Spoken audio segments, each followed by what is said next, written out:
Bonjour à tous et bienvenue sur ce podcast dédié aux PVTistes francophones en Australie.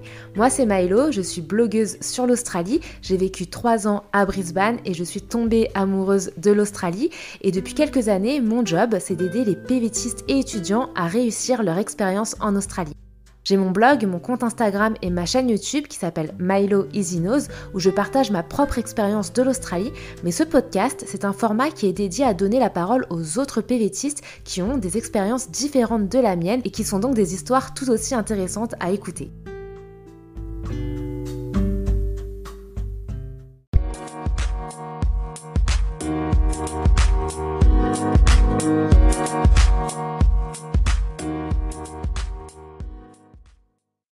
Bonjour à tous et bienvenue sur ce podcast Maëlo Easy Knows dédié aux PVTistes francophones en Australie. Merci d'être là avec nous aujourd'hui pour ce 5e épisode de podcast. Comme vous le savez, moi j'ai vécu 3 ans en Australie et je donne un peu mon retour d'expérience sur tous mes autres canaux de communication. Mais ce format, il est dédié au partage d'expériences d'autres PVTistes. Et aujourd'hui, je suis particulièrement contente de recevoir Laura parce que Laura, pour le coup, elle a eu une expérience que je n'ai jamais vécue.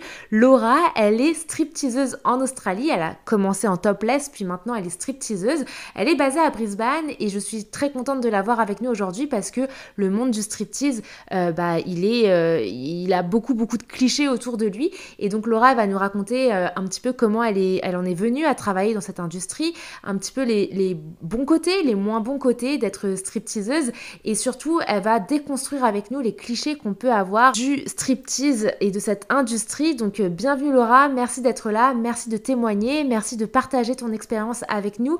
Est-ce que tu peux te présenter rapidement d'abord pour savoir un peu qui tu es, qu'est-ce que tu fais en Australie, depuis quand tu es en Australie et nous raconter à qui on a affaire en fait. Oui, donc je m'appelle Laura, j'ai 33 ans, je viens du sud de la France.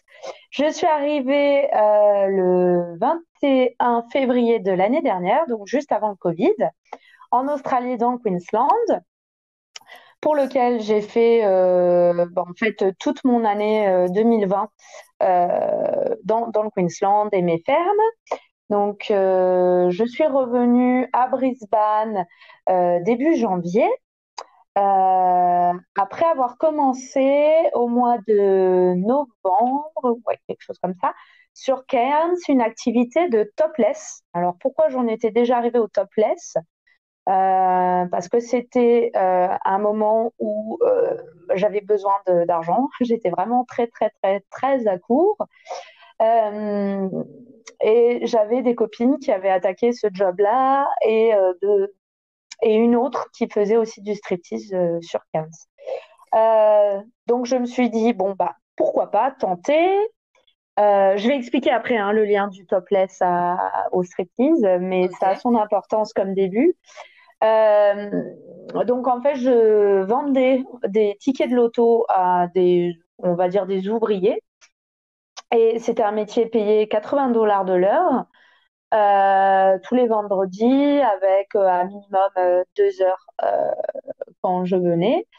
Et j'ai trouvé cette activité très intéressante, bien plus facile que les fermes, lucratif et assez fun. Voilà. Effectivement, lucratif, parce que $80 de l'heure, c'est plutôt un bon salaire pour un PVTiste. Et exactement. Alors le truc, c'est que c'était $80 de l'heure. C'était 2, 3 heures. Je crois qu'une fois, j'ai peut-être fait 4 heures. Mais c'était qu'une fois par semaine. Et puis, vers la fin, c'était même une fois tous les 2 ou 3 semaines. Donc, c'était plus un complément de revenus que vraiment une véritable source. D'accord, ok. Euh, voilà. Donc, mes finances étaient toujours un petit peu compliquées. Et puis, je suis arrivée à Brisbane au mois de janvier. Et c'est là que va démarrer mon activité de striptease. Ok, bon, bah très bien, donc tu vas pouvoir tout nous raconter. Je suis un peu jalouse, moi, que tu sois à Brisbane, parce que c'est ma ville préférée. T'habites dans Ah, quel moi quartier à aussi. Brisbane? Alors moi, j'étais dans la vallée dans un hostel et puis maintenant, je viens de rentrer il y a un mois dans un appart vers la Brisbane River, vers le Story Bridge. Donc, je suis comme une princesse. Ouais, plutôt pas mal, tu dois avoir une belle vue de là où t'es. Exactement, oui. Trop cool. Alors, du coup, tu nous as un petit peu raconté, enfin, tu nous as un peu teasé sur les débuts de ton activité. Donc, tu nous disais que tu étais à Cairns, que tu as fait du topless. Alors déjà, c'est quoi la différence entre topless et stripteaseuse? Alors en fait, topless, c'est une activité où donc tu as les seins nus, mais par contre, tu es en lingerie en bas. Donc D'accord. ton sexe est couvert par de la lingerie, mais il te faut porter des chaussures à talons, quelles qu'elles soient, avec ton maquillage et tes cheveux de fée. Voilà, mais tu ne montres au public que tes seins à l'air. D'accord, ok. Voilà. Et donc, comment Et est-ce que ça t'est venu d'abord de faire topless? Comment t'es venue l'idée? Donc, t'étais avec des copines, c'est ça? alors en fait, le bruit circulait dans mon hostel que justement il y avait un bar qui prenait des filles topless pour 80 $ de l'heure. Du coup, j'avais entendu ça, je savais pas trop, et puis j'ai refilé le tuyau à des copines qui sont allés avant moi et qui m'ont dit ouais ça va franchement c'est cool on se fait pas mal d'argent c'est assez fun les gars sont pas trop craignos il peut même avoir des femmes euh, voilà c'est une ambiance conviviale puisque c'est on vend des tickets de loterie donc on vend 100 numéros à la fin des 100 numéros on tourne la roue. Mhm. Et une fois que on dit le numéro gagnant, et le numéro gagnant gagne une bouteille d'alcool ou un paquet de viande. Voilà, De donc c'est un viande? peu, ouais, de viande. C'est très étrange. C'est vraiment, ce serait presque un peu comme une sorte de le loto qu'on pourrait avoir en France, mais en version un peu plus sexy. Ok, d'accord. Et donc toi, mais donc quand est-ce que tu faisais tes danses? C'était quand les gens te payaient en privé ou comment ça se passait exactement? Alors, le topless, tu ne danses pas, tu vends juste Ah, les tickets d'accord. Ok, de loterie, tu tournes la roue, tu dis le nom, le numéro gagnant au micro, tu donnes le ticket gagnant et tu vends de nouveau 100 numéros. d'accord. Tu ne danses pas, c'est vraiment, voilà. Donc il y a deux catégories de topless, on va dire. Tu as ce qu'on appelle les topless raffle tickets, c'est ce que je faisais, donc vendre les espèces de tickets de loterie. Mhm. Et puis il y a le topless waitressing qui est serveuse de seins nus. D'accord. Et Voilà, ça c'était mes donc la personne qui gagnait sa viande, il y avait une meuf en topless qui lui amenait de la viande. Alors, pas tout à fait, mais oui, c'est presque ça. En fait, je lui donnais un coupon gagnant Ouais. et lui, quand il partait du bar, il allait voir la barman et la barman lui donnait effectivement un paquet de viande. C'est hyper étrange, j'avais jamais entendu ça. Ok, très bien. Ouais, mais c'était fun comme expérience. Et du coup, c'est ce qui m'a permis un peu de décomplexer sur le sujet. Mais à cette époque-là, novembre-décembre de la 2020, il était hors de question pour moi d'aller faire du striptease. Hein. Ouais. Ouais, t'as jamais été stripteaseuse en France, jamais topless en France, enfin t'as eu aucune expérience Jamais rien de là-dessus. tout ça.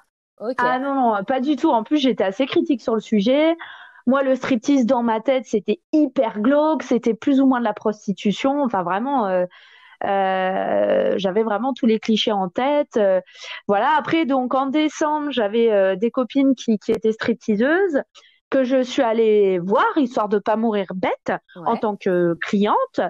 Et, euh, et en fait, j'ai trouvé ça très relaxant, j'ai trouvé ça très beau, très sensuel. Euh, et donc, bon, voilà, j'ai trouvé ça intéressant. Je me suis renseignée auprès de ses copines, mais encore une fois, à cette époque-là, c'était toujours non. Je l'ai trouvé très courageuse de faire ça, mais moi, aller montrer ma minette devant tout le monde, c'était hors de question. Hein. Ok. C'est marrant comme l'Australie finalement t'as vraiment ouvert l'esprit à ce sujet en tout cas. Donc c'est Ah déjà oui. ok. Et donc finalement t'as pas eu du tout de problème à trouver un job sans expérience. Comment ça s'est passé le recrutement? Parce que c'est pareil, le recrutement on peut un peu avoir une image d'un patron un peu glauque, tu vois. Comment ça s'est passé exactement? Alors, je peux te parler des deux recrutements, celui du topless et celui du striptease. Ok, Donc, vas-y. Celui du topless, en fait, j'avais entendu parler en fait, de la manageuse qui recrute parce qu'une de mes copines travaillait au bar, la partie du bar qui ne faisait pas topless, donc elle était serveuse normale. Donc je suis allée la voir sur mon 31, bien sûr, avec tous mes vêtements, je veux dire en pantalon, avec un haut, etc. Et j'ai remis mon CV. Elle m'a demandé est-ce que j'avais déjà fait ça. J'ai dit non, jamais. Mais par contre, j'avais beaucoup réfléchi au sujet. Par contre, Mhm. ça, c'était le cas. Et que j'étais ouverte à ça, puisque je suis quand même pas une fille très, très pudique. Ok. Euh, voilà. Donc, j'ai été recrutée plus ou moins comme ça. Il n'y a pas vraiment eu Euh, d'entretien. bon, j'ai eu un petit entretien qu'elle a écourté. Non, pas vraiment. Hein. T'as jamais vraiment trop, trop d'entretien. Hein. C'est D'accord. un milieu. Si tu arrives entretenu, que t'es d'un physique à peu près normal, tu peux facilement être prise. Après, pour le striptease, si tu veux, je t'en parle maintenant, tu me dis pour Ouais. le recrutement. Ouais, vas-y. Alors, pour le striptease, en fait, c'était vraiment juste avant le jour de l'an. J'avais vraiment, hein, comme toute bonne backpackeuse, genre $6 sur le compte. Donc, euh, Donc, en fait, j'avais appliqué sur plein de jobs de topless waitressing sur Brisbane, puisque les ruffle tickets, de ce que j'en sais, n'existent pas sur Brisbane. Je pense que c'est plutôt quelque chose qu'on retrouve dans les petites villes. D'accord. Et j'avais appliqué pour un club, pour ce que je pensais être du topless. Du coup, je suis venue, donc elle m'a rappelé dans la demi-heure qui a suivi mon envoi de mon CV. J'ai eu un petit entretien de 5 minutes. J'ai eu un rendez-vous le lendemain, donc le jour de l'an, j'ai eu un, un entretien donc où j'ai rempli des papiers, où elle m'a parlé du club, comment ça marchait. Donc ça a duré 2 heures. Elle m'a montré aussi comment danser, etc. Et puis elle m'a dit bon ben est-ce que tu veux te lancer? Elle m'a dit enfin je t'accepte. Tu es prise en essai. Ok. Voilà. Et donc moi, et en fait, je savais pas que j'avais postulé à un club de Donc, en striptease. fait, t'étais super étonnée quand t'es arrivée, quoi. Pour C'est ça. pour ton Et, essai. et c'est ça. Et alors en fait, après cet entretien-là, ce petit entretien au début, elle me parle de danseuse, danseuse. Et puis je lui dis mais danseuse, mais vous faites pas de topless? Bah elle me dit bah non non non, nous c'est que des danseuses qu'on prend. Ah j'ai fait ah d'accord C'était bon pas pour ça, moi, que j'étais venue à la base. voilà. Et elle me dit, vous êtes prise. Bon, et je sais pas ce qui s'est passé dans ma tête. J'ai dit, bon, bah d'accord. Bah oui, tu t'es dit, allez, on tente. Voilà. Et donc, bah, le lendemain, euh, j'avais acheté les affaires qui étaient requises. Donc là, il faut des chaussures spécifiques qu'on appelle les pleasers, qui sont des chaussures dédiées à la pole dance et au striptease. Ok, donc des chaussures à talons. Euh, Ah oui, ouais, puis des hauts talons Ouais, assez fins avec un plateforme sur le devant. ok. C'est des chaussures vraiment très très spécifiques. Et ça, c'est toi qui dois les Euh, acheter avec ton argent. ah oui, alors en termes de budget, quand tu commences, en réalité, il faut que tu prévois à peu près quand même $1000 de budget. Hein. Ah ouais, c'est toi qui Pour... dois payer tout Ouais. ton matos et c'est $1000. Tu dois acheter quoi alors? Vas-y, dis-moi. Alors, donc il faut que tu achètes les chaussures. Alors, si tu as du pot, c'est à peu près $100, mais ça peut aller jusqu'à 250. Donc bon, bien sûr, moi je conseille toujours d'acheter les moins chers au début, qui sont à peu près potables. Ouais. Euh, il faut que tu portes des fossiles à chaque fois que tu viens travailler. Il faut que tu aies tes cheveux de fait. Il faut que tu aies ton make-up. Il faut que tu aies tes ongles de fait. Alors, t'es pas obligé d'avoir des faux ongles et tout ça, mais bon, il faut que tu aies tes ongles de fait. Et puis surtout, il faut que tu achètes les vêtements. Et à mon club, c'est des thèmes. Donc, du dimanche au mercredi, c'est le thème lingerie. Ok. Le jeudi, c'est fantasy, cosplay. Et le samedi, dimanche, c'est bikini. Ok. Voilà. Et voire enfin, techniquement, c'est même micro-bikini. D'accord. Donc tout ça, c'est toi qui dois l'acheter. Les cosplays et tout, c'est toi qui dois acheter. Voilà. Alors après, ça dépend. Ça dépend des clubs, puisqu'il y a des clubs qui n'ont pas de thème et tu peux venir comme tu veux. Tu as des clubs comme le mien qui ont des thèmes. Après, à toi de te débrouiller, d'être sur ce qu'on appelle le roster, le planning, Ouais. à essayer d'être sur des jours, par exemple, que lingerie et bikini pour commencer, parce que ça te fait moins d'investissement que si tu rajoutes aussi la journée cosplay. D'accord. Ok. Et bah écoute, ok. Et donc on reviendra là-dessus après, mais tout à l'heure tu disais que pour l'entretien, tu disais oui, si t'as un physique à peu près normal, ils te prennent quoi. Donc il n'y a pas de critère de beauté vraiment. C'est tant que ouais, t'es dans la norme, ça passe. Alors, je vais un peu nuancer tout ça. Alors, à mon club, et parce que c'est la saison calme, pour l'instant, on va dire qu'ils prennent de très maigres à bien costauds. Ok. De visage, quand même, tu dois avoir un visage normal, quoi, un minima normal, quoi. Enfin, après, je pense que toutes les femmes sont belles, donc je pense que n'importe qui, techniquement, peut rentrer dans ce club, quel que soit si vous avez des gros seins ou des petits seins, si vous êtes maigre ou un peu en chair, Ouais. ou même très en chair. Par contre, ça va être la capacité, je dirais, d'investissement. Forcément, euh, si tu es un peu curvy, c'est-à-dire avec des formes, ça va te demander, par exemple, les week-ends, un peu plus de compétition, entre guillemets, avec les autres filles qui ont, par exemple, dans mon cas, on va dire c'est un des cas les plus complexes, je suis la fille la plus vieille de mon club, donc j'ai 33 ans. Ouais. La moyenne, je dirais, c'est 20 ans. Donc voilà, donc j'ai en moyenne 13 ans de plus qu'elle. Donc déjà, il faut que je fasse la compétition sur l'âge. Ouais. Il y en a d'entre elles qui sont des magnifiques femmes, qui sont vraiment avec les standards qu'on pourrait voir dans les magazines.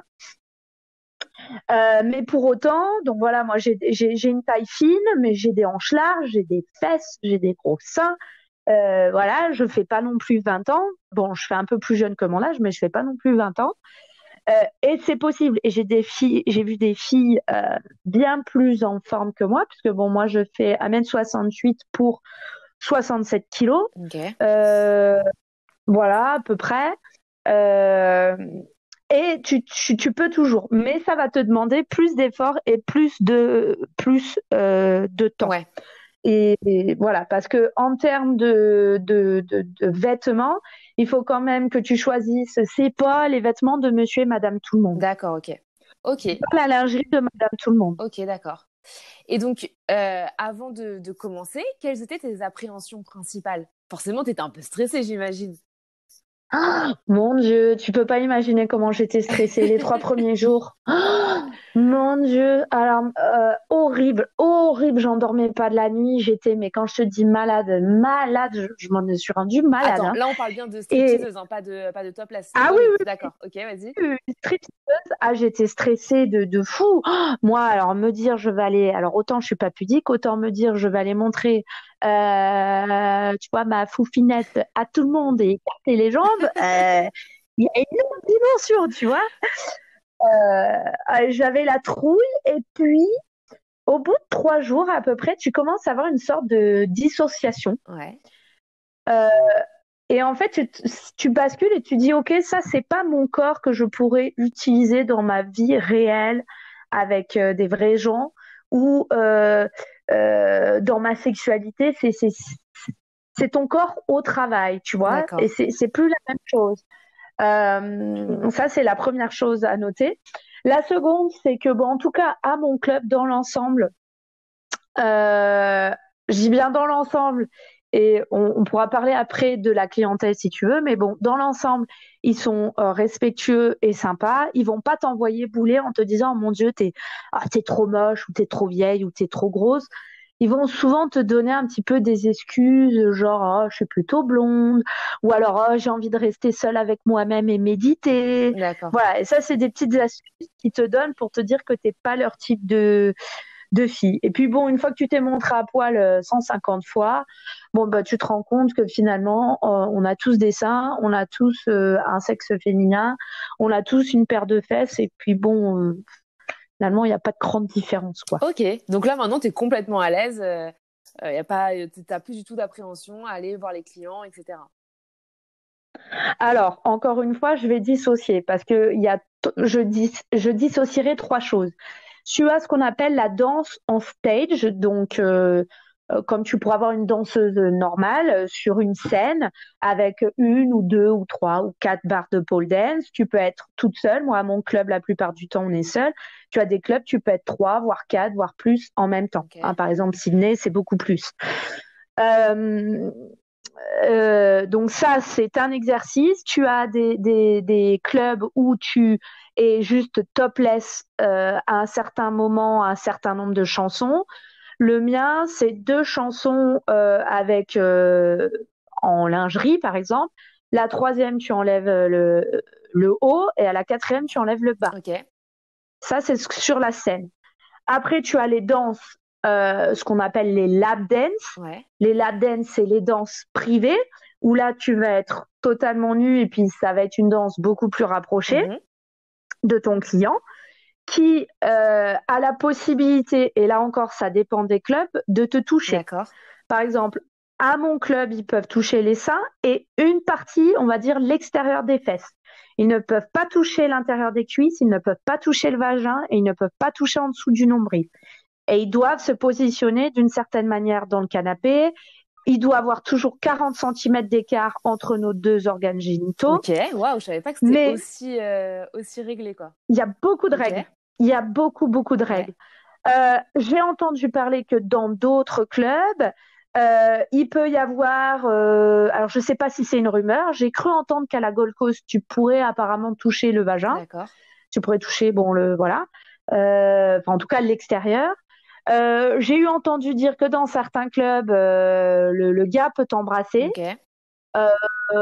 Et j'ai entendu que dans d'autres clubs, le gars ne peut, je crois qu'il peut même pas te toucher les seins. D'accord. Donc là encore, ça dépend. Voilà, quel club tu es et puis quel état. Par exemple, dans le Queensland, moi je suis dans un gentleman club. Si tu vas dans le Victoria, gentleman club fait référence à une maison close. Ah ouais. Ouais. Ah ouais, faut pas se tromper. Donc faut pas se tromper.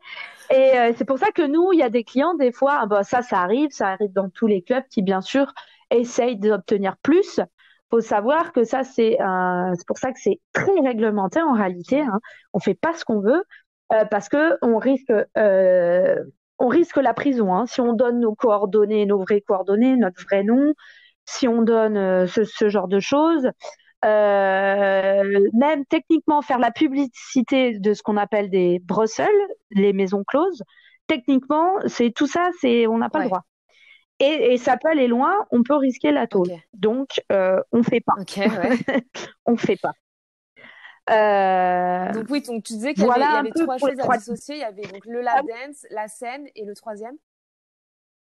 C'est ce qu'on appelle le hustle. Le hustle, c'est, on va dire, je ne saurais même pas te dire l'équivalent en français. C'est toute la partie où tu vas parler au client pour essayer de l'amener à le convaincre de te prendre sur une lap dance. Parce que en fait, toi, tu es payé en fonction du nombre de lap dance que tu fais en privé. Alors, là encore, et c'est pour ça que c'est un secteur un peu compliqué. Par exemple, à mon club, tout ce qui est tipping dollars, c'est-à-dire les pourboires qui sont donnés quand tu danses sur scène, tu gagnes 100% des tippings. Okay. Et sur une lap dance, ils vont payer une certaine somme et le club va en prélever une partie. Mon club, c'est 35%. Et te donne le reste. Ok. Donc, ce qu'on appelle le cut. Okay. Mais tu es en auto-entreprise, hein, tu es auto-entrepreneur, donc tu n'es pas employé. Ah, ok, d'accord. Mais techniquement, si on compare à la France, c'est du salariat déguisé. Okay. Hein. Il n'y a rien d'autre que ça. Par contre, tu vas dans d'autres clubs, que ce soit dans le Queensland ou ailleurs, tu peux avoir, par exemple, un cut plus important. Je sais qu'il y a des cuts qui peuvent aller jusqu'à 70%, c'est-à-dire le club prend 70%, puis toi, tu prends le reste. Ouais. Tu as des clubs aussi où tu as ce qu'on appelle le house fees, c'est-à-dire tu payes ton entrée pour venir travailler, 20 dollars, 15 dollars, 30 dollars. Et j'ai même entendu dire par un de mes clients qu'à Sydney, il y a des clubs où tu es payé à peu près 15-20 dollars de l'heure. Ah ouais? Voilà, tu es payé 15-20 dollars de l'heure. Mais par contre, sur tout ce que tu fais, toutes les lap dance, tous les tippings, ils prennent 50% à peu près ou un cut un peu plus important. Mais moi, tu as un revenu minimal, ce qui n'est pas le cas à mon club. Ok.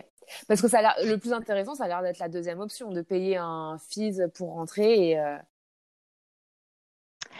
Oui et non. D'accord. Alors actuellement, par exemple, pour l'instant, par exemple, c'est très calme sur Brisbane, par exemple en semaine. Ce qui fait que, par exemple, il y a des soirs, tu peux gagner 13 dollars. Ok. Et tu travailles quand même, plus le temps de préparation, tu comptes quasiment 10 heures Ouais. quand même. Hein. Tu as ton shift, mon shift commence à 18h40. Je finis à 3h30 du matin en semaine, 4h30 du matin le week-end. Et j'ai au moins 1 heure de préparation. C'est-à-dire que je commence à me préparer à 17h et je finis à 3h30 le lendemain. Et tout ça, je peux gagner que 13 dollars. Donc, il peut être intéressant, par exemple, d'être sur Ciné, surtout quand tu commences, quand tu es débutant, parce que tu as un minimum dans ta semaine. C'est-à-dire que si tu travailles 3-4 jours, au moins, tu as 15 dollars de l'heure. Et après, on va dire, les lap dance, c'est en plus. D'accord. Ok. Voilà. Du coup, je reviens un petit peu sur ma question de base, parce que du coup, c'est hyper intéressant. J'ai une liste de questions, mais comme tout est lié, finalement, on revient un peu. Ouais, non, désolée. C'est hyper intéressant. Je préfère que ce soit naturel et fluide comme ça que vraiment faire une liste de questions-réponses. Mais du coup, je reviens sur la première, la question que je t'avais posée. C'était quelles étaient tes appréhensions, du coup, avant d'aller danser? C'était quoi qui te stressait? Alors, tout. C'est pas compliqué, tout. Et ce sera tout pour n'importe quelle fille qui commence dans cette industrie ou de garçons. Ça peut être des garçons, mais c'est encore c'est encore un peu différent. Donc là, je vais plutôt me centrer sur les filles parce que c'est vraiment ce que je connais. Tout est stressant. J'ai appris beaucoup de danse dans ma vie, mais j'avais jamais fait de striptease de ma vie. Je veux dire, même dans l'intimité, j'avais quasiment jamais fait. J'avais dû faire ça 2 fois dans ma vie à tout péter. Donc c'était très stressant de se dire punaise, qu'est-ce que je vais faire, quel mouvement, comment on fait. Parce que t'as pas de formation. C'était très stressant. Tu dois venir et tu danses et tu dois savoir danser, quoi. Alors, le mieux, c'est quand même de poser des questions. Mon club est très bien pour ça, donc c'est pour ça qu'il faut bien choisir son club, parce que tu avais quand même un petit entraînement, il te montrait un petit peu 2-3 gestes, et puis parce que généralement, quand tu commences ta soirée, t'as pas grand monde, donc tu peux regarder les autres filles expérimenter et essayer de copier. Donc ça, c'était stressant. C'était stressant de parler aux clients. C'était stressant de faire des lap dance en haut, collés serrés. Au final, je trouve que le plus stressant et ce qui m'est toujours difficile et ce qui est la partie, au final, la plus dure, c'est le hustle. Parce que y a plusieurs contraintes.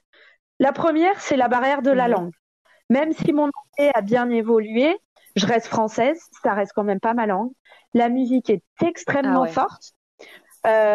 Il faut comprendre tous les accents, parce qu'il peut y avoir plusieurs nationalités. Il faut réussir à comprendre ce qu'ils disent avec une musique aussi forte qu'en boîte de nuit. Il faut que le client te comprenne, donc que tu articules suffisamment, et qu'il comprenne en plus quand tu parles avec un fort accent.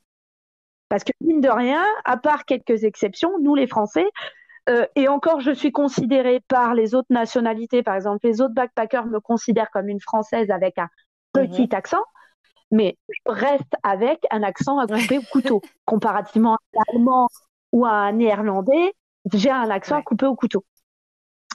Ça, c'est à la fois un avantage parce qu'il y a un côté exotique, donc je suis considérée comme très exotique de par en fait ma nationalité. Mais c'est aussi un inconvénient parce que c'est beaucoup moins naturel, c'est beaucoup plus dur. C'est plus dur, c'est plus dur d'aller faire des blagues quand c'est pas ta langue, de parler rapidement, d'aller parce que c'est quand même pas vraiment tout à fait ta personnalité. C'est ta personnalité, mais tu l'exagères, tu flirtes avec les clients. Et puis t'as pas forcément le vocabulaire du flirt aussi. Hein. Exactement. Non, mais tout, voilà. Donc c'est pour ça que, mais ça peut-être qu'on en reparlera, je m'avance peut-être, mais et c'est pour ça aussi que j'ai répondu à ton invitation, parce que ce métier a aussi la réputation que c'est de l'argent facile, rapide et important, et j'aimerais un peu déconstruire ces trois D'accord. clichés. Enfin, en tout cas, les nuancer ces trois clichés, si tu le veux bien, à un moment Ouais, dans ce bien sûr, bien sûr. podcast. Ouais, on en parlera peut-être à la fin. Mais ok, c'est déjà très intéressant de savoir un peu que t'étais stressée. Et donc finalement, donc certes, tu te posais plein de questions, mais comment finalement s'est déroulée ta première nuit et comment se déroule une nuit type finalement? Alors, comme je te dis, tu commences à te préparer un peu à l'avance. Tu arrives, je sais pas moi, 10, 20 minutes avant à ton club. Généralement, tu as tout un espace où tu peux te laver avec des miroirs pour faire ton make-up. Des fois, tu as des serviettes à disposition. Des fois, il faut que tu apportes la tienne. Tu mets tes sous-vêtements, tu mets tes chaussures. Nous, à mon club, on a un briefing de avant, donc à 18h40. Puis, il faut que tu fasses ton application là sur le Covid. Ah oui, Hein. c'est vrai. Euh, voilà. Et tous les soirs, on a un petit meeting qui explique, bah voilà, par exemple, parce qu'on a différents shows. Le lap dance, c'est un des différents shows, mais tu peux avoir des lesbiennes duo, tu peux avoir des wet shows, tu peux avoir, voilà, et encore d'autres choses. Donc, il y a le meeting. Et après ça, quand c'est ta première nuit, tu es matché, en tout cas à mon club, tu es matché avec une fille plus expérimentée qui va pouvoir un peu te sortir de là en cas de pépin. Tu peux par moment danser avec elle en stage, par Ok. exemple. Comme ça, tu vois un peu comment elle fait et t'es pas toute seule. Et puis, elle va te rebriefer avant de redescendre, enfin, avant d'aller, on va dire, vers la stage, là où il y a le bar, etc. Elle va un peu te montrer, par exemple, tu peux lui poser des questions sur comment se passe une lap dance, quels les mouvements, qu'elle te montre à quoi C'est un ça peu comme ressemble. une marraine, quoi. Voilà, c'est une sorte de marraine pour la soirée. En tout cas, c'est comme ça que ça marche à mon club. Je suis pas sûre que ça marche à tous Mhm. les clubs.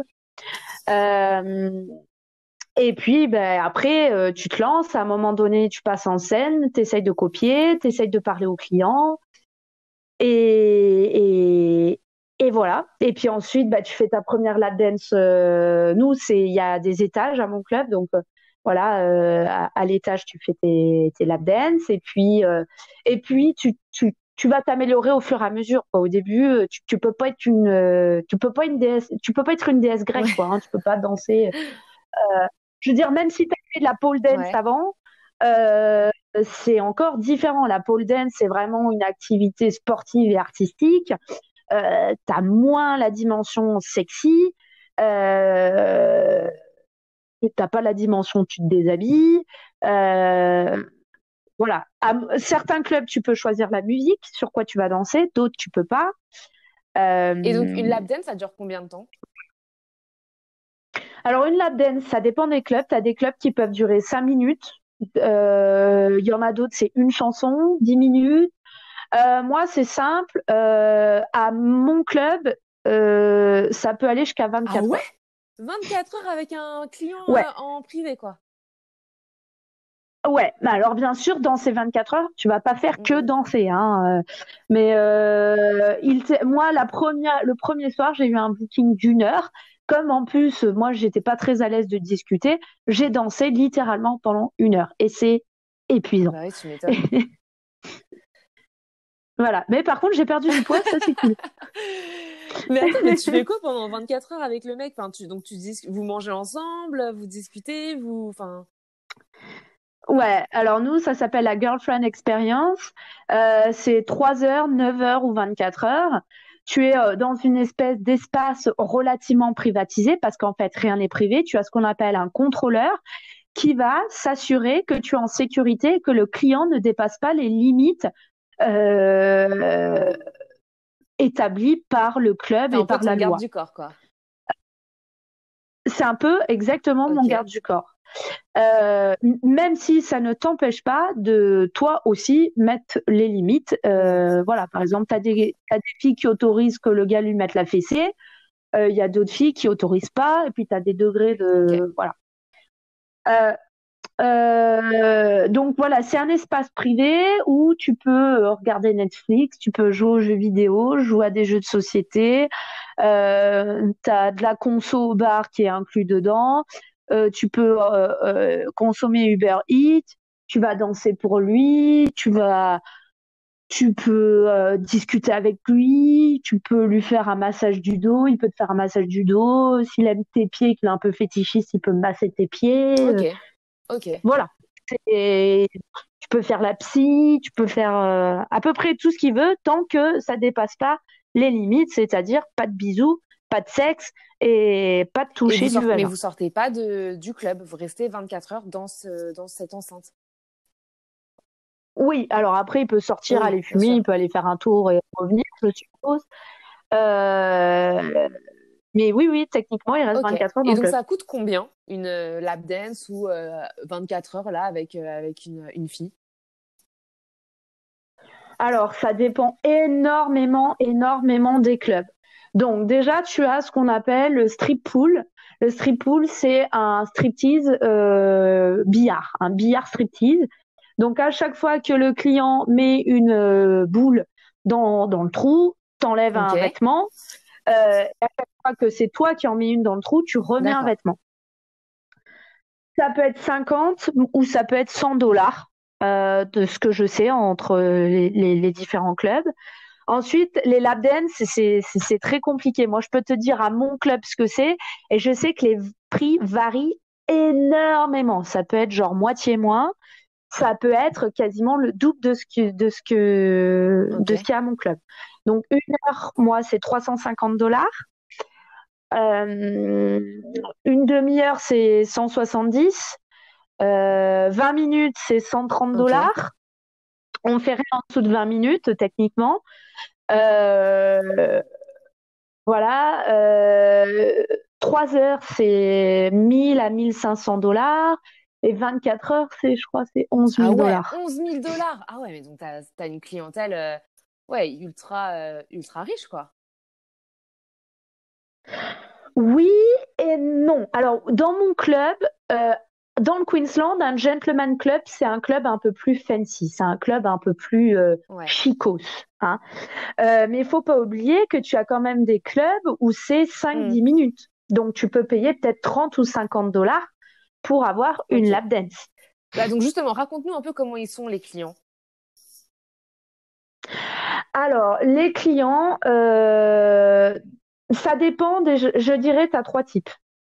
Tu as la distinction déjà, la première, entre jeunes et seniors. Les jeunes sont plus souvent en groupe, sont souvent fauchés, donc il faut essayer de vendre parfois des shows. Par exemple, les wet shows, à mon club, c'est $200 pour 25 minutes, mais tu peux aller jusqu'à 5 personnes. Oui. Donc les 5 gars peuvent se diviser le prix, peuvent se diviser les $200. Ils vont quand même plutôt préférer des filles jeunes et plutôt minces. Ensuite, tu as la catégorie senior et les jeunes, j'ai oublié de dire, des fois, s'ils sont un peu timides, ils vont être très respectueux.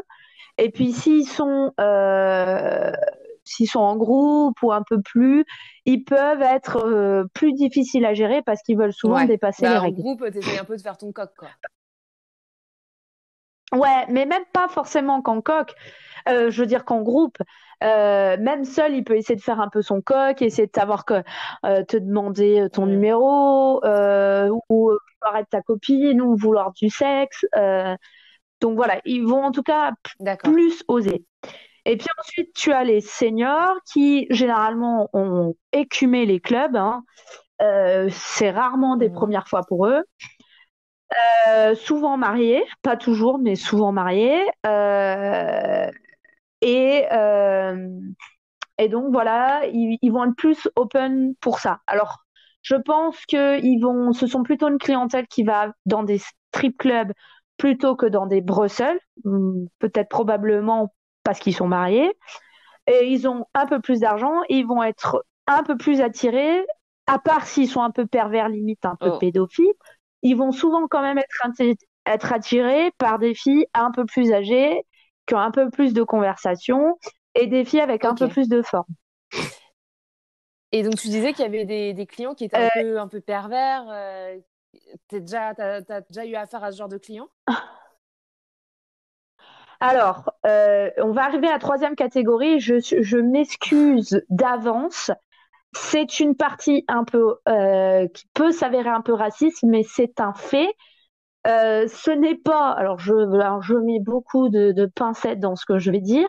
Ce n'est pas contre un certain type de population, mais je pense que c'est clairement lié à leur culture.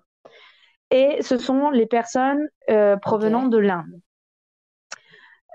Donc les Indiens sont souvent des personnes qui vont venir dans un club, qui ont beaucoup d'argent mais qui détestent le dépenser, qui vont être plutôt là pour regarder. S'ils prennent des danses, ils vont prendre le minimum possible. Ils vont essayer de négocier comme pas possible les tarifs alors que les tarifs sont Ok. fixés.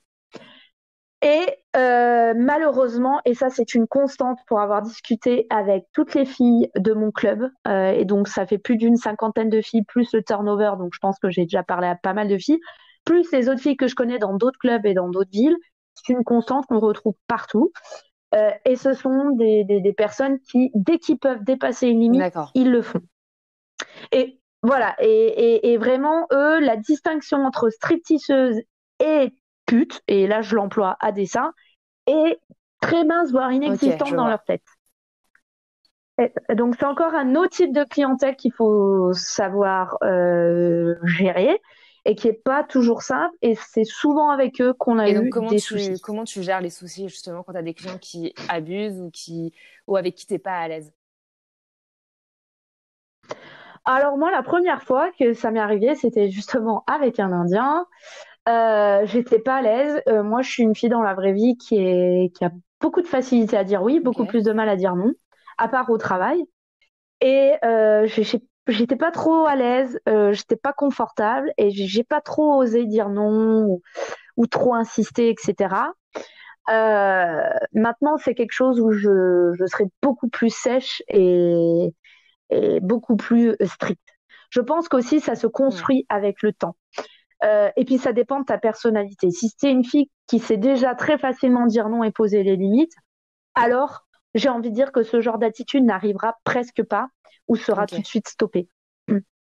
Par contre, c'est aussi très formateur parce que ce genre d'individu t'apprend à poser les limites. Parce que, euh, comme je disais, si tu me l'autorises, parce que ça me Bien semble très sûr. important, on parlera de tout ce qui est Ouais. argent et tout ça. Mais j'aimerais aussi à un moment qu'on évoque les aspects positifs de ce Bah, bien métier et de ce sûr, que ça carrément, on va en t'apporte. parler, on va en parler. Ok, donc ouais, justement, donc quand ça se passe pas bien avec un client, est-ce que ton patron il est là pour te soutenir? Comment ça se passe en général ta relation avec les patrons? Alors, ça dépend. T'as des clubs, c'est des gros cons. Moi, mon club, ils sont bien. J'aime pas le proprio. Le proprio, c'est un mec. Et moi, je préfère les femmes dans cette industrie parce que, en tout cas, à mon club, elles ont toutes Ok, fait ce métier. Donc, elles savent ce que c'est. Elles sont passées par là. Moi, ma manager est assez froide. Elle est pas très sympa de prime abord, mais il faut lui. Après un mois, elle commence à être sympa. Faut le temps qu'elle se décoince, on va dire. Par contre, notre sécurité, c'est sa priorité. Moi, je veux dire, à un moment, il y a un gars, il essayait de m'attraper par le cou, il essayait de me mettre les mains entre les cuisses et j'arrêtais pas de lui dire non, non, non. Et elle appelait le gars de la sécurité. Non, d'abord, elle est allée voir le gars, elle lui a dit, si tu attrapes Laura par le cou encore une fois, tu vas voir, moi, je vais t'attraper par le cou et ça va te faire badass tout quoi. drôle. Elle lui a balancé comme ah ouais, alors la meuf badass. Et je l'ai vue une fois soulever une cliente qui, je sais pas, faisait n'importe quoi. Elle l'a soulevée par les aisselles. Oh, pourtant, elle est Ouais, petite, hein, ma manager. Elle la porte quasiment trop jusqu'à la bien. sortie. Ouais, donc tu te Donc, sens en sécurité quand même. alors là, oui, oui, oui. Puis tu as un agent de sécu et par exemple, l'agent de sécu est venu chercher le client en question et Ok, lui a demandé d'accord. de sortir. Et il avait encore sa bière qu'il venait juste d'ouvrir. On lui a dit, c'est pas grave, ta bière, tu la mets de côté, tu dégages. Ok. Hein. Et donc justement, quelles sont Ouais. tes conditions de travail? Donc là, on parle de protection, donc on voit que ça va, tu te sens safe. Mais alors, bon, les horaires, tu nous en as parlé tout à l'heure. Au niveau de l'alcool, comment ça se passe? Est-ce que c'est réglementé? Les salaires, etc., etc. Les salaires, tu nous en as parlé aussi, mais est-ce que tu peux nous en dire plus sur les conditions générales de travail? Bien sûr. Alors, parlons alcool, c'est ce qui me vient en tête. Alors, alcool, ça dépend des clubs. Mon club, c'est autorisé. Tu peux boire autant que tu veux. D'ailleurs, t'es même Ah ouais, encouragé à boire. D'ailleurs, les clients vont toujours essayer de te ok, bourrer la tronche. Ils vont toujours essayer que tu sois saoul parce que dans leur tête, si t'es ouais, saoul, c'est plus facile. Alors que ça change rien hein, quand même. Hein. Donc tu bois beaucoup et puis parce que s'ils te payent des verres, bah ils te Hmm, payent le verre pour toi. Par contre, il faut quand même que tu saches te gérer quoi. Si tu finis à vomir dans les toilettes, un, tu risques de te faire virer et deux, si tu te fais pas virer, ton management va te le faire ouais, sentir pendant un long moment. Donc faut savoir gérer son alcool, mais c'est à prendre en compte. Donc si tu as des tendances à être un peu alcoolique ou ce genre de ouais, truc, ne fais pas ce métier. C'est un métier que j'encourage. Par exemple, il y a des filles qui commencent à boire en attendant les clients et qui payent avec leur propre argent. Je te déconseille fortement de faire ça. Moi, mon credo, c'est je ne bois jamais en dehors du travail parce que sinon, tu te bois quand même 5, 6, Ah 10, ouais, 15 vodka mais hein, non. dans la soirée. Des shots, Oh, bah ouais. ah Si, ouais, je bois beaucoup. Hein. Et encore, je fais partie de celles qui boivent le moins. Et comme je te dis, moi, mon credo, c'est je ne bois aucun alcool ouais. si c'est pas payé par le client. Il est hors de question que je paye avec mes sous Ah putain, waouh, ok. l'alcool. Voilà, donc il faut avoir une bonne descente. Après, on a des techniques pour nuancer le truc. On a des codes pour qu'en fait, ils remplacent Ah l'alcool ouais? par pas T'as des d'alcool. codes avec le barman? Euh, ouais. Trop Ouais, il bien. y a des codes avec le barman. Voilà, donc ça c'est pour l'alcool. On a le droit à 30 minutes de break pour manger à mon Ouais, club, je précise, et 5 fois 10 d'accord. minutes dans toute la soirée. Alors, la plupart du temps, tu vas prendre qu'un break, voire Pourquoi? zéro dans toute ta soirée. Alors, pourquoi? Parce que des fois, il y a trop de filles et dans les filles, tu Ok, peux pas prendre ton break. Des fois, parce que c'est le moment où, en fait, il y a tes clients qui arrivent. Parce que nous, par exemple, on peut pas prendre le break avant d'accord. 9 heures du soir. Mais par exemple, le week-end, 9 heures du soir, c'est Hmm, là où ça commence à arriver.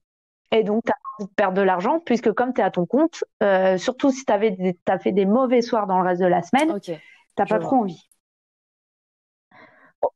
Au point de vue physique, c'est un métier très dur physiquement. Faut pas.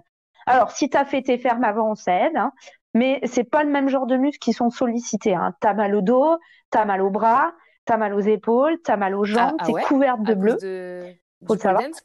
Ah ouais. De, alors, tu as la pole dance, tu as tout ce qu'on appelle le work floor, Mhm. quand tu vas danser au sol, euh, notamment tes genoux morflent beaucoup. Et quand tu danses sur la partie lap dance, généralement, tu as de la moquette. Et donc, tu as ce qu'on appelle les Ah, fameuses ah brûlures de ouais. tapis. Donc, et plus tu apprends des techniques de pole, puisque contrairement à une danseuse de pole dance Ouais, battée à poil, hein, eh ben, tu as d'accord. des bleus partout. Les chaussures peuvent te laisser des cicatrices, peuvent te faire des ampoules. Voilà, ça c'est au point de vue physique, mais par contre, voilà, tu te muscles petit à petit et tu peux éventuellement perdre D'accord. du poids aussi. Ok. Autre chose à ajouter sur les conditions de travail? En ce qui co- Alors après, je sais pas, est-ce que tu veux qu'on fasse une rubrique argent Ouais, séparée bah, ou tu veux j'allais te l'inclure demander dedans? justement, est-ce qu'on peut faire beaucoup d'argent avec le striptease? Alors voilà, ça me semble une question extrêmement Vas-y. importante. Merci de la poser parce que c'est probablement la plus importante parce que le mythe du striptease, c'est que c'est de l'argent facile. Donc, bah, je crois que vous commencez à Exact. comprendre que c'est loin d'être facile. Donc, ça demande beaucoup d'efforts, ça demande de la préparation. C'est, comme je disais, les vêtements, c'est pas n'importe lesquels. Donc, Bon, alors ça, c'est cool, hein, si tu aimes le shopping, hein. Tu fais beaucoup de shopping, mais c'est pas ce que t'aimes, Ouais. c'est ce que ton client aime. Ce que dit ma manager, on va dire la manager de ma manager, c'est en gros, tu vends un rêve, hein, puisque tu es quand même plus Ouais. cher qu'une prostituée. Tu vends le rêve, en fait, d'une porn star accessible. Et la porn star, elle s'habille pas comme ta petite copine ou la femme au foyer. D'accord? Donc, c'est pas le même type de lingerie, tout ça. Et elle se comporte pas aussi de la même manière. Donc, ce n'est pas de l'argent facile, c'est de l'argent qui est durement gagné. Parce qu'après, tu peux aussi avoir les réseaux sociaux, etc. C'est aussi taxé. Enfin, bref. Tu as des risques aussi, hein, en termes d'assurance. Il y a des assurances à prendre. Donc, c'est pas de l'argent facile. Secondement, est-ce que c'est de l'argent rapide? Alors, pour l'argent rapide, je dirais oui et non. Novembre-décembre, je dirais, quel que soit où tu es, novembre-décembre, c'est de l'argent facile, enfin de l'argent rapide garanti. C'est les 2 meilleurs mois de l'année. En tout cas, dans le Queensland, c'est les 2 meilleurs mois de l'année. Que tu sois débutante ou pas, tu peux te faire des très bons mois. Ça, c'est vrai, ça peut être de l'argent rapide et beaucoup d'argent la soirée. Tu peux te faire $1 000 la soirée. J'en connais même qui montent à $2 000 la soirée. Ok. Voilà. Alors, dans ce qui est rapide, c'est là où je vais nuancer le reste de l'année, hein, c'est-à-dire donc de janvier à octobre, c'est tout sauf rapide. Les filles qui se font $1 000 par soir, voire même $500 en semaine par soir, ce sont des filles qui sont dans l'industrie. Souvent, je vais là encore nuancer, la plupart du temps, elles sont là entre 6 mois et 5 ans. Voilà. Et tu commences à être très bonne, on va dire, au bout d'1 an.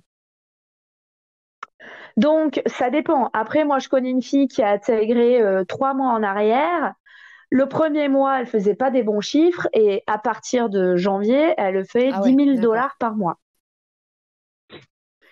Je dirais que le plus important, c'est d'être pas trop dégueu en stage quand même, parce que tu peux aussi choper des clients sur comment tu danses.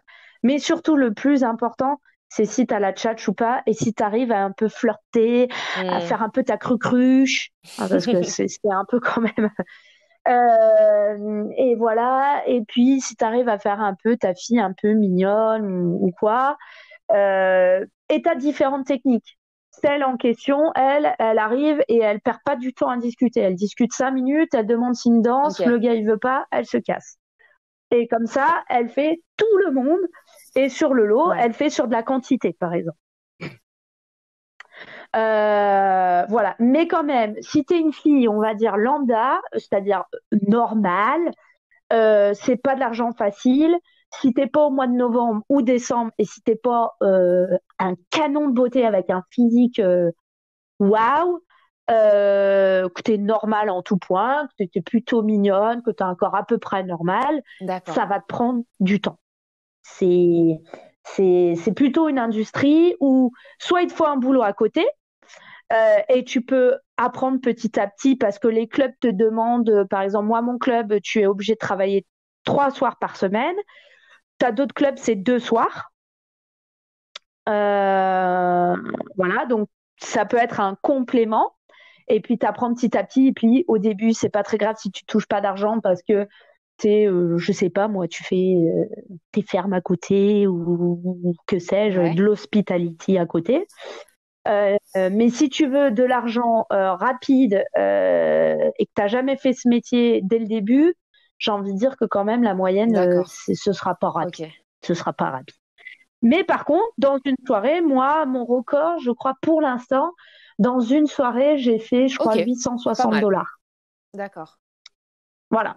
Donc, si tu as du pot et quand tu commences à être compétent, eh ben, c'est sûr que tu peux avoir des très bons mois et ça peut être vraiment très intéressant.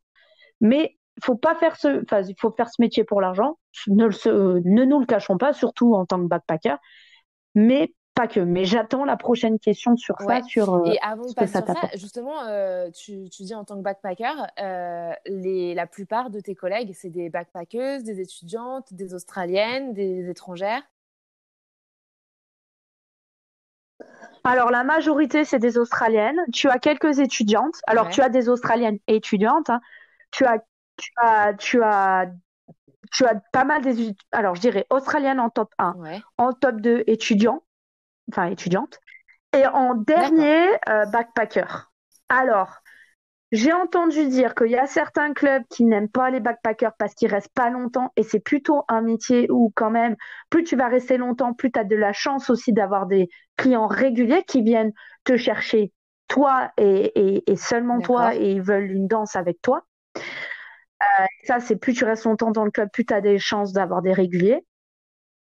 T'as d'autres clubs comme le mien, ils acceptent tout à fait les backpackers et j'ai envie de dire que je pense que le Hmm, Covid nous arrange beaucoup.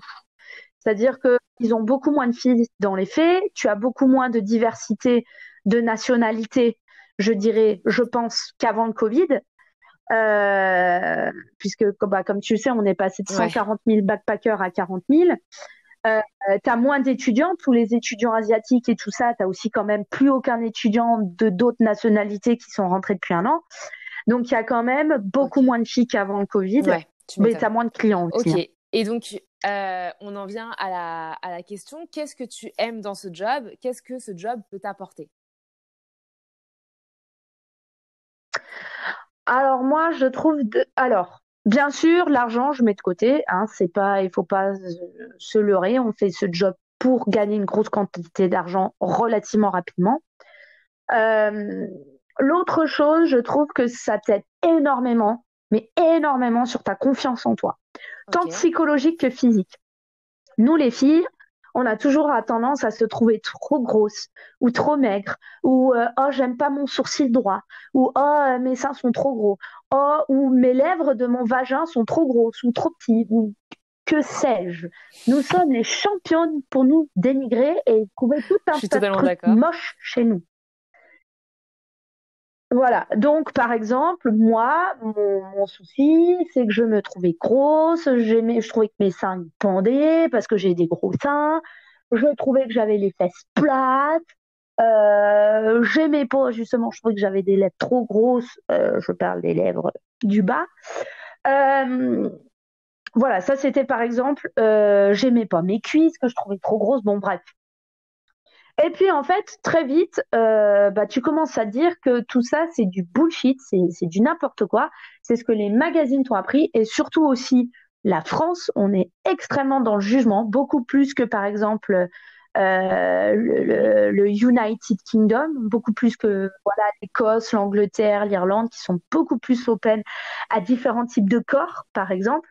C'est pour ça qu'ils embauchent Ouais. aussi des filles très en chair, en tout cas à mon club. Euh, et tu te rends compte qu'en fait, les mecs, il y a beaucoup plus de gars qui peuvent s'intéresser à toi physiquement que ce que tu penses. Parce que tu as deux immenses atouts. Même si tu as des petits poids, tu restes à avoir des seins. Et même si tu as des petites fesses ou des grosses fesses, tu as une paire de fesses. Et mine de rien, quand même, les gens qui fréquentent ce club, ça reste enfin, tes deux atouts principaux, et ça, toutes les filles ont des seins, toutes les filles ont une paire de fesses, et toutes Mhm. les filles aussi ont un vagin. Donc, tu te rends compte que tu peux plaire à beaucoup plus de monde que tu penses. Tu reçois quand même Ouais. beaucoup de compliments de beaucoup de gens. Donc, au bout d'un moment, tu te dis, bon, même s'ils sont bourrés, même si peut-être ils prennent des drogues, etc., quand même, tu peux pas avoir 300 Ouais. gars qui ont tout le temps tort. Donc, tu dois être quand même mieux que ce Ok. que tu penses. Euh, Ça, c'est la première chose. Et puis, ça t'aide aussi mentalement. Parce que du coup, comme tu te sens mieux dans ton corps, tu te sens plus à l'aise, tu arrives à te montrer nu, puis tu te dis, oh, bah tiens, j'arrive à être un peu sexy, un peu sensuelle, oh, bah tiens, je suis mignonne dans ce soutien-gorge, etc.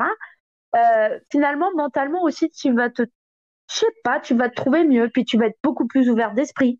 Tu vas être beaucoup plus ouvert d'esprit à différentes sexualités, à différentes cultures, à différentes approches. Je pense que ça t'aide aussi. Alors, ça va dépendre là sur ça. T'as des filles, ça va les aider dans leur sexualité, dans leur couple. T'as des filles, ça va être le complet opposé Hmm. et elles vont trouver que tous les mecs sont des connards. Voilà. Donc, les- moi, dans mon cas, je trouve que ça aide à t'ouvrir dans ta sexualité et surtout que ce soit dans ta vie personnelle ou ta vie intime, je pense que tu apprends à dire non. Et ça, c'est le deuxième gros avantage, c'est que ça t'apprend à placer tes limites. Parce que avec les gars, mine de Ouais. rien, faut tout le temps que tu Mm. places les limites. Tout le temps, tout le temps, tout le temps. Et donc, bah, t'apprends à dire non. Et mine de rien, je suis assez féministe quand même, humaniste, appelez-le comme vous voulez. N'empêche que d'éducation, nous les femmes, on est quand même plus souvent entraînées à dire oui plutôt qu'à dire non, et plutôt à se soumettre au désir de l'homme plutôt qu'aussi prendre les rênes. Et je pense que voilà, ça t'aide beaucoup plus à dire non, aussi à dire oui et à oser faire des trucs que tu n'aurais peut-être pas osé en disant ah, mais mon Dieu, si je fais ça, je suis une salope, quoi, machin. Puis quelque part, comme tu dis qu'il y en a la moitié qui pense que tu es une grosse salope, bah tu te dis bah Mais c'est quitte, hyper autant y intéressant en aller. fait tout ce que tu nous dis parce que souvent quand on se dit ouais elle fait stripteaseuse c'est que elle se soumet, c'est qu'elle a pas de respect pour elle-même, mais en fait c'est le contraire. En fait tu fais stripteaseuse et ça te fait gagner confiance en toi quoi. C'est hyper intéressant comme retour d'expérience. C'est hyper intéressant ce que tu dis parce que c'est tout l'opposé. Ce sont des femmes qui ont moi je trouve, hein, qui ont énormément, en tout cas, soit qui en avaient pas et qui en gagnent énormément, mais ce sont des femmes qui, au contraire, je pense, Mhm. se respectent bien plus que la plupart. Et c'est pour ça que je pense que c'est un métier que beaucoup de femmes devraient faire pour apprendre à se respecter, parce que c'est un Ouais. métier qui te force à apprendre à te respecter. Et la seconde chose, et qui est très marrante, c'est que ce métier, c'est tout la subtilité, c'est leur donner l'illusion que c'est eux qui contrôlent et que c'est eux qui mettent, alors qu'en réalité, c'est toi qui as les rênes du pouvoir et qui as le contrôle Ouais. de A Ouais, c'est à Z hyper. En fait, finalement, tout du c'est long. vrai, t'as raison, c'est hyper, c'est hyper valorisant. Enfin, ouais, en fait, c'est valorisant comme métier. C'est fou, en fait. C'est ça, et j'ai même envie de te citer un épisode de American Dad que là aussi mon management me disait en disant oh là là, la pauvre, elle doit avoir une vie misérable, tu te rends compte pour être stripteaseuse, oh là là, mais c'est pathétique. Et puis tu te dis non mais attends, dans l'histoire, c'est quand même le mec qui est couillon. Il vient quand même te payer, c'est-à-dire il vient quand même pour te payer des coûts pour que au final il te ramène jamais à la maison et que il se passe Non, rien mais de c'est clair. tel. Faut J'adore, quand même être j'adore. un C'est peu con génial. quand tu réfléchis. C'est vrai, quand tu regardes les choses comme ça, c'est vrai, c'est la femme qui est gagnante dans l'histoire. Ben c'est ça. Alors bien sûr, ce métier-là, c'est leur vendre du rêve, du fantasy, de l'entertainment, voilà. Mais dans les faits, c'est loin d'être pathétique et c'est bien là le côté un petit peu, je trouve, ironique. C'est que bah, dans le lot, finalement, c'est qui le dindon de la farce? Même si on prend pas nos clients pour Ouais. des dindons, hein, il faut avoir du respect pour ses clients. Mais si on regarde à un niveau au-dessus, effectivement, dans l'histoire, c'est quand même lui qui est prêt peut-être parfois à dépenser 11 000 $ juste pour manger avec Ouais, toi un c'est Uber vrai. et regarder Netflix, hein. C'est génial. Avec une femme à poil, c'est tout. Ou te faire moi, il y a un gars, à un moment, il m'a pris une danse une demi-heure, il voulait me faire un massage des pieds. 350 enfin, une demi-heure, non, c'est quoi? Je t'ai dit 170. Ouais. 170 $ pour que je reçoive un massage des pieds. Qui est perdant dans l'histoire? Oui, c'est Bah, vrai. personne, parce que tout le monde est content. Mais bon, euh, moi, je ne me trouve ni pathétique, Ouais. ni désespérée, Waouh, c'est ni hyper rien de tout intéressant. Bah, ça. en fait, limite, là, tu me donnes envie de faire ce job. Le seul problème pour moi, c'est que, ouais, effectivement, je tiens pas du tout l'alcool. Donc, moi, dès que tu me payes un verre, c'est fini, ma soirée est terminée. Mais à part ça, franchement, ça donne presque envie d'être stripteaseuse. Alors, ben ouais, ben c'est vrai. Alors après, bon, tu peux boire de la Ouais. bière et puis je te dis, tu as des techniques et puis tu peux toujours dire non, hein. Moi, je fais partie des rares filles, mais moi, ça Ouais. m'arrive plein de fois Bah, voilà, tu oses de dire dire non. non, hein. Bah, ouais, c'est Et puis clair. ils sont pas C'est contents, ils clair. vont se faire. Donc, Voilà, c'est ok, donc tout. ça, c'était vraiment les bons côtés du job. Mais bon, il y a bien forcément des côtés que t'aimes pas trop dans le job. Oui. Alors les côtés que j'aime pas, c'est que par exemple en semaine, tu peux attendre longtemps. C'est-à-dire sur 8 heures, tu peux passer peut-être 6 heures à attendre. Des fois, tu danses pour rien, c'est-à-dire qu'il y a que les filles et tu danses quand même sur stage. Et en semaine, si t'es pas beaucoup de filles, c'est épuisant parce que tu peux danser à mon club. C'est 4 chansons, c'est environ 15 minutes de danse. C'est donc, comme je disais, c'est physique. 15 minutes de danse, si tu fais 7, 8, 10 passages, ben, tu multiplies 15 fois 10, ça fait 150 minutes, sans compter les lap dance. Donc, c'est physique. Ça peut être ennuyant parce que tu as du monde. Enfin, non, je veux dire, quand tu as pas de monde. Ça peut toujours être un peu stressant parce que je te dis, le seul, c'est un truc où il faut des années avant d'être à l'aise et que tu t'en fiches. Et le dernier truc, c'est qu'il y a quand même des moments stressants parce que tu as les mecs quand même qui peuvent dépasser les limites, donc il faut tout le temps. Voilà, moi, honnêtement, moi, j'ai jamais eu, je touche du bois, j'ai eu la chance de jamais avoir eu de violence vraiment sexuelle qui me soit reçue, enfin que j'ai jamais reçue, j'ai jamais été violée ou truc comme ça. Mais par exemple, quand j'ai eu, je vous disais là, l'Indien là, qui était parmi les premières danses et j'étais pas à l'aise. Après, j'ai fait un cauchemar terrible, justement où j'ai rêvé qu'il me violait. Je l'ai revu une autre fois et bien sûr, il m'a suivi parce que des fois, t'as des mecs qui te suivent. Enfin, il m'a suivi dans le club. J'ai rêvé carrément, deuxième fois que je le vois, deuxième fois un cauchemar, j'ai rêvé qu'il me suivait dans ma rue et qu'il allait me brûler à la fille. Enfin, j'ai une imagination débordante. Il y a des fois où ça peut être stressant parce que tu as des mecs qui peuvent t'attendre dehors, mais les filles, le management gère très bien. Donc, tu as tout un tas de techniques aussi pour ça. Et puis, l'Australie, c'est quand même 8000 fois plus safe. Je sais pas si c'est un truc que je ferai en France, tu vois. Mais en Australie, quand même, les gars se tiennent beaucoup mieux. Je trouve que malheureusement, nos chers compatriotes Et du coup, qu'en pense français. ton entourage? Voilà. Alors, mon entourage de backpackers trouve ça fantastique. Pour vous dire, mon copain est devenu mon copain parce que je suis devenue stripteaseuse. Parce qu'il a trouvé ça en fait tellement courageux que ça l'a inspiré et que ça lui a donné envie de lui aussi de se lancer dans le vide, de faire des choses courageuses qu'il avait peur de faire. Et c'est comme ça qu'il s'est rendu compte qu'il avait des sentiments pour moi, donc tout bénef. Qu'est-ce qu'on pense? Je peux me répéter la question, entre-temps j'ai oublié. Oui, mon entourage. Mes copains backpackers, alors déjà dedans dans l'eau j'ai des copines backpackeuses qui font ce job-là. Ma roommate, sa sœur est stripteaseuse en Angleterre.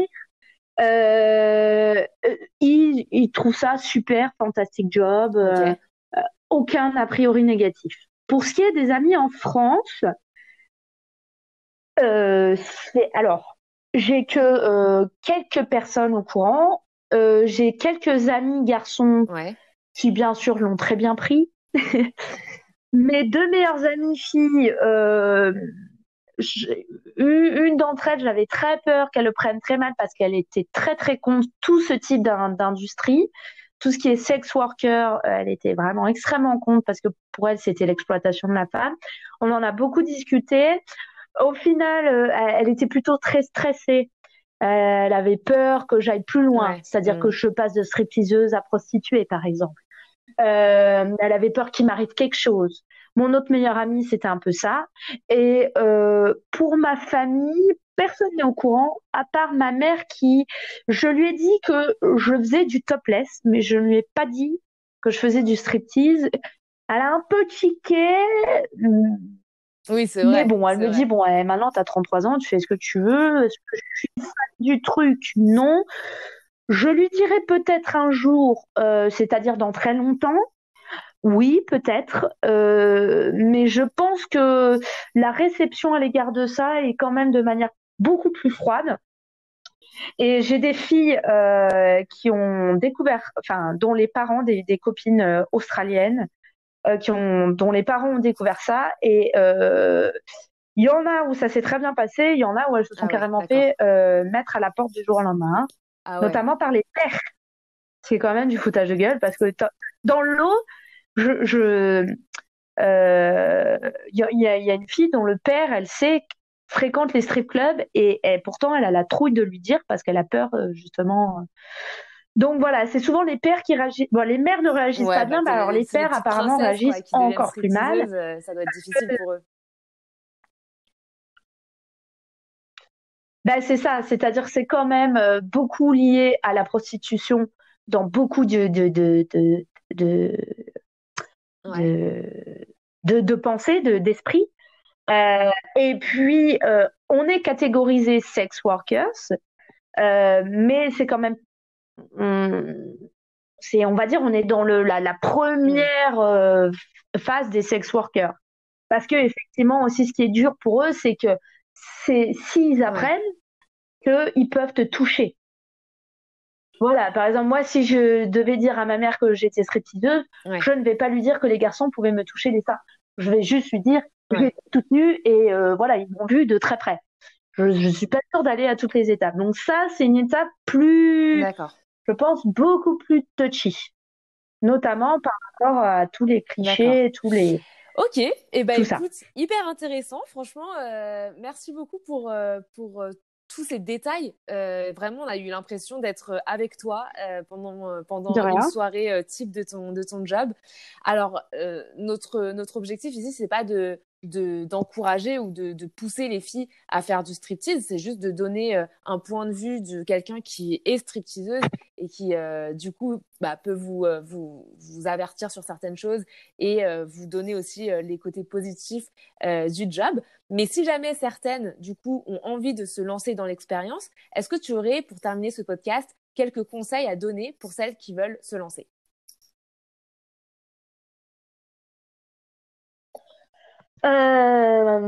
Alors, je pourrais déjà dire que alors à voir comment ça pourrait se faire, elle pourrait toujours via peut-être toi ou via mon compte, on va dire pro Ouais, Instagram, elle vas-y, tu peux pourrait donner ton compte Insta, ton compte me pro? contacter d'une part.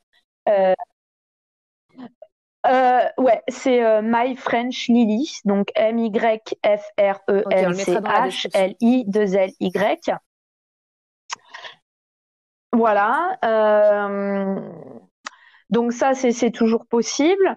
Les conseils, c'est bien choisir votre club. C'est important que votre management vous respecte parce que je vous répète que c'est quand même du salariat déguisé. Hein. Nous, si on est en Ah retard, ouais? on paye $50 d'amende. Si on quitte notre... Ouais, on a des amendes. Si on quitte avant l'heure, c'est $100. Si on se présente pas, c'est $100. Euh, Enfin voilà, mon club est Ouais. particulièrement strict, mais en même temps particulièrement sécure. Hein, tu es sous caméra partout. Donc je dirais c'est un sujet où alors il y a deux choses. Moi je voulais pas trop en savoir parce que sinon j'allais avoir trop la trouille et trop d'a priori.